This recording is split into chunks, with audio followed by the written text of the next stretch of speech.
ഇതിനകത്ത് ഇപ്പൊ രാവിലെ നമ്മുടെ ഷാനവാസും ബിന്നിയും തമ്മിൽ ചെറിയൊരു വഴക്ക് നടക്കുന്നുണ്ട്. ബിന്നിയെ കുത്തിത്തിരിപ്പുകാരി എന്നൊക്കെ വിളിക്കുന്നുണ്ട്. അപ്പൊ ബിന്നിയോട് ഷാനവാസ് ചോദിക്കുന്നുണ്ട്, അപ്പൊ കുത്തിത്തിരിപ്പ് നടത്തിയിട്ടൊന്നും നടന്നില്ലല്ലേ? പ്രശ്നമൊക്കെ ഉണ്ടാക്കിയിട്ടൊന്നും നടന്നില്ലല്ലോ എന്ന് ചോദിക്കുന്നു. വിഷയം എന്താണെന്നറിയോ? നമ്മുടെ ആദിലയും നൂറയും ഷാനവാസും നമ്മുടെ നിവിനെതിരെ പറഞ്ഞ ഒരു ആരോപണം ഉണ്ടല്ലോ. അപ്പോൾ ആക്ച്വലി ഇവിടെ ബിന്നി ചോദിക്കുന്നത് കറക്റ്റ് ആണ്. കാരണം ബിന്നിയാണ് ആ വിഷയത്തെ കൊണ്ടുവന്നത് തന്നെ. ഇല്ലെങ്കിൽ ഷാനവാസും ഈ ആദിലയും നൂറയും ഷാനവാസും തമ്മിൽ ഇപ്പൊ ഒന്നിച്ചിരിക്കുകയാണ്. ബിന്നി ഇപ്പൊ ചോദിക്കുന്നത് അതാണ്. കാരണം എന്ന് വെച്ച് കഴിഞ്ഞാൽ ഇവര് തമ്മിൽ ഉണ്ടാക്കിയ പ്രശ്നം, ഇവര് സോൾവ് ചെയ്യേണ്ട പ്രശ്നത്തെ കുത്തിപ്പൊക്കി കൊണ്ടുവന്നത് ഞാനാണ്. അതുകൊണ്ട് ഇവർക്ക് മനസ്സിലാക്കാൻ പറ്റി എന്താണ് അവിടെ സംഭവിച്ചത്. എന്നിട്ട് ഇപ്പം താൻ കുറ്റക്കാരിയെ മാറിയെന്ന് നമ്മുടെ ബിന്നി ജിഷിനോട് നമ്മുടെ മാരുതി സുസുക്കിയുടെ ആ കോർണർ ഉണ്ടല്ലോ അവിടെ നിന്ന് വർത്തമാനം പറയുന്നുണ്ട്. കാരണം എന്ന് വെച്ച് കഴിഞ്ഞാൽ രാവിലെ മുതൽ ബിന്നി ഷാനവാസും തമ്മിലുള്ള അടി നടക്കുന്നത്.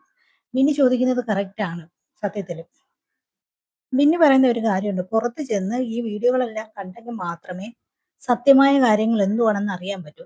അല്ലാതെ അതിനപ്പുറത്ത് ഒരു കാര്യവും നമുക്ക് പറയാൻ പറ്റുന്നില്ല എന്ന് ബിന്നി ഇവിടെ പറയുന്നുണ്ട്. അതുമാത്രമല്ല ബിന്നി പറയുന്ന വേറൊരു കാര്യമുണ്ട്. നമ്മളെ കുത്തുമ്പോൾ എന്തായാലും നമ്മളും കുത്തുമെന്ന് ബിന്നി പറയുന്നുണ്ട്. എന്ന് വെച്ചാൽ ആദിലയും നൂറയും തമ്മിലും ഉണ്ടായ ഉം, നമ്മുടെ ഷാനവാസും കൂടെ ഉണ്ടായിരുന്ന വിഷയത്തെ സോൾവ് ചെയ്ത് അവരൊന്നിച്ച് ഇപ്പം ബിന്നിക്കെതിരെ തിരിഞ്ഞു എന്നാണ് ബിന്നി പരാതി പറയുന്നത്. കാരണം ബിന്നിയാണല്ലോ സത്യമായ കാര്യങ്ങളെല്ലാം കൊണ്ടുവന്ന് ആദിലും നൂറേം ഷാനവാസിനെ കുത്തുകയായിരുന്നുള്ളത് ഷാനവാസിൽ എത്തിക്കുന്നത് ബിന്നിയാണല്ലോ. അപ്പം ഷാനവാസും ഇപ്പം ആദിലും നൂറേം ഒന്നിച്ചല്ലോ.